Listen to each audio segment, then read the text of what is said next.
Mental health day ചലഞ്ചിൻ്റെ ഒന്നാം ദിവസം എനിക്ക് പറയാനുള്ളത് എന്താണെന്നറിയോ? നമ്മൾ കാര്യങ്ങളെ നോക്കിക്കാണുന്നത് ആ കാര്യങ്ങളുടെ യഥാർത്ഥ വസ്തുത നോക്കിയിട്ടല്ല, മറിച്ച് നമ്മുടെ ഉള്ളിൽ ഉണ്ടാക്കിയെടുത്ത ചില വിശ്വാസങ്ങളുടെയും ചില മനോഭാവങ്ങളുടെയും കണ്ണാടി വെച്ചിട്ടാണ്.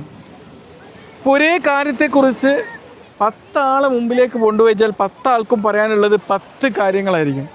അത് ആ കാര്യങ്ങളുടെ ഒരു യഥാർത്ഥം നോക്കിയല്ല പറയുന്നത്, മനസ്സിലായില്ലേ?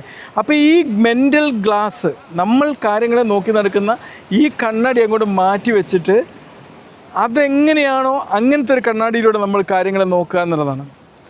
കാരണം നമ്മൾ പല കാര്യങ്ങളെയും നോക്കി കാണുന്ന നമ്മളെ ജീവിതത്തിൻ്റെ പ്രശ്നത്തിൻ്റെ ഉത്ഭവം എന്ന് പറയുന്നത് ആ ഒരു കാര്യത്തിലല്ല, അത് ആ പ്രശ്നത്തിലാണ്. ഇവിടെ നമ്മൾ അപ്ലൈ ചെയ്യാൻ പോകുന്നത് കോഗ്നിറ്റീവ് ബിഹേവിയർ തെറാപ്പി അല്ലെങ്കിൽ CBT എന്ന് പറയുന്ന ഒരു സൈക്കോളജിക്കൽ ടൂളിൻ്റെ പ്രിൻസിപ്പിൾസാണ്. ഓക്കെ, നിങ്ങൾ എന്താ ചെയ്യേണ്ടതെന്നറിയോ? നിങ്ങളെ അലട്ടുന്ന നെഗറ്റീവ് ചിന്ത, നിങ്ങൾക്കിപ്പോൾ എനിക്ക് അത് ജയിക്കാൻ പറ്റൂല എന്നൊക്കെ രീതിയിൽ നമ്മൾ ചിന്തിക്കുന്ന കാര്യം ഉണ്ടാവും. സംഗതി നിങ്ങൾക്ക് സാധ്യമാവാഞ്ഞിട്ടാണോ? അല്ല, മറിച്ച് എന്താണ്, നിങ്ങളങ്ങനെ വിചാരിക്കുകയാണ്. നിങ്ങൾ ഈ കണ്ണാടി പൊട്ടിയിട്ടുണ്ട്, ഈ പൊട്ടിയ കണ്ണാടിയുടെ നോക്കുമ്പോൾ ക്ലാരിറ്റി ഉണ്ടാവില്ല.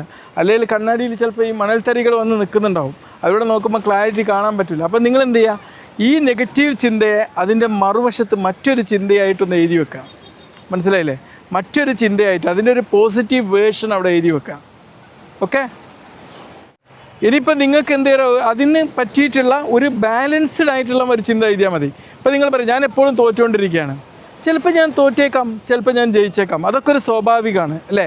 ആ രീതിയിൽ എഴുതി വെക്കുക കേട്ടോ. എന്നിട്ട് അതിനനുസരിച്ചിട്ട് നിങ്ങൾ ആക്ഷൻ എടുക്കുക. മനസ്സിലായില്ലേ?